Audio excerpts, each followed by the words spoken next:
don't know, perhaps I ought to have said something about Colin Feen Thompson, because if it hadn't been for him, I don't think we would have succeeded. He was, his father owned Reliant. He was an engineer, really, rather than, he wasn't a builder, but he was a very forceful character, a very determined character, and he could manage men and he could manage a project, and he could also manage English heritage in the end, which was quite remarkable. I followed the restoration from the very beginning.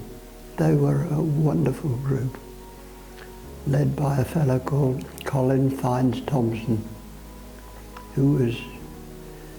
he wasn't a professional carpenter, but his quality of his work was absolutely wonderful. And I got to know Colin very well, and I used to come along when I could scrounge a bit of time off. The restoration of the jetted building was driven by Colin Feen Thompson. He was the driving force, he was the brains behind it. He was a very interesting character.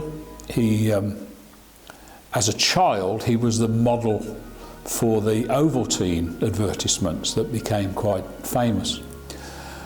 But his claim to fame really was that his father ran the Reliant Motor Company, making Reliant Robins, and Colin went to Israel as a young man, and he was employed by the Israeli government to design a sports car which was intended to be made in Israel and intended for export from Israel. And that sports car was called the Sabra.